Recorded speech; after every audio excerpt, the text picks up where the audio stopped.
माता सीता की कथा धन की भंडार भर देगी। यह कहानी माता सीता कहती थी और श्री राम इसे सुना करते थे। एक दिन श्री राम भगवान को किसी काम के लिए बाहर जाना पड़ गया तो सीता माता कहने लगी कि भगवान, मेरा तो 12 वर्ष का नियम है, अब आप बाहर जाएंगे तो मैं अपनी कहानी किसे सुनाऊंगी। श्री राम ने कहा कि तुम कुएं की पाल पर जाकर बैठ जाना और वहां जो औरतें पानी भरने आएंगी उन्हें अपनी कहानी सुना देना। सीता माता कुएं की पाल पर जाकर बैठ जाती हैं।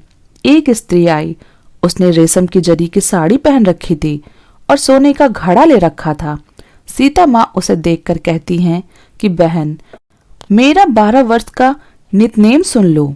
पर वह स्त्री बोली कि मैं तुम्हारा नितनेम सुनूंगी तो मुझे घर जाने में देर हो जाएगी और मेरी सास मुझसे लड़ेंगी।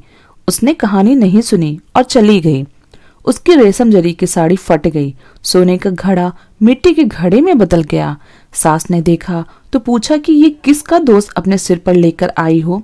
बहू ने कहा कि कुएं पर एक औरत बैठी थी, उसने कहानी सुनने के लिए कहा, लेकिन मैंने सुनी नहीं, जिसका यह फल मिला है। बहू की बात सुनकर अगले दिन वह साड़ी और घड़ा लेकर सास कुएं की पाल पर गई। सास को वहीं माता सीता बैठी मिली तो माता सीता ने कहा कि बहन, मेरी कहानी सुन लीजिए।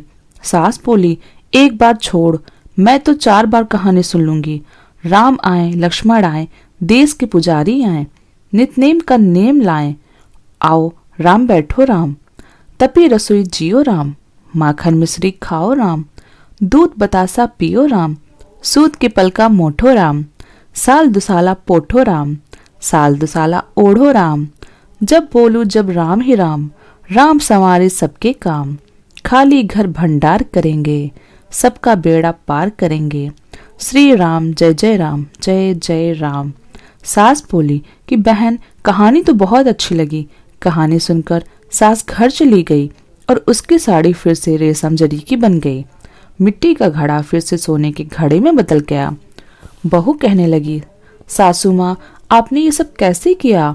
सास ने कहा, बहू, तू दोष लगा के आई थी और मैं अब दोष को उतार के आ रही हूँ।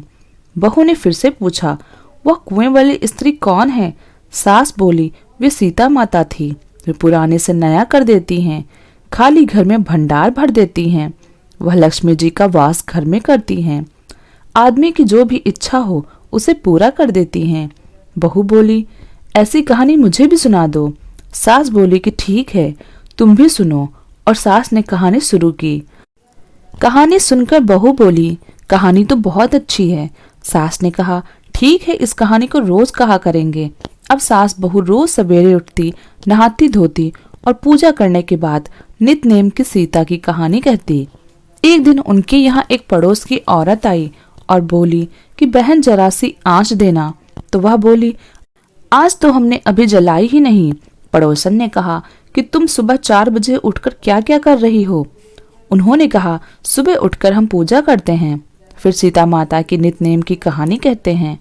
पड़ोसन ने उनकी बात सुनकर फिर कहा कि सीता माता की कहानी कहने से तुम्हें क्या मिला।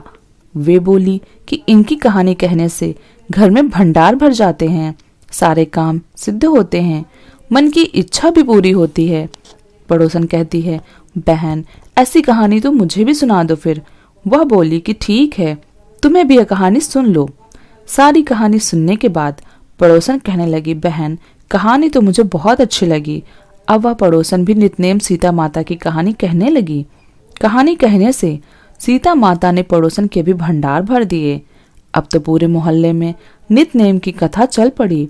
हर किसी की मनोकामना पूरी होने लगी। हे सीता माता, जैसे आपने उनके भंडार भरे, वैसे ही आप हमारे भी भंडार भर दो, कहानी सुनने वाले के भी और कहानी कहने वाले के भी।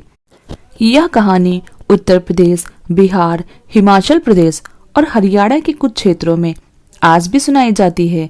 दोस्तों, अगर आपको जानकारी पसंद आई हो तो हमारी वीडियो को लाइक करें और हमारे चैनल को सब्सक्राइब करें। धन्यवाद। जय सीता मैया।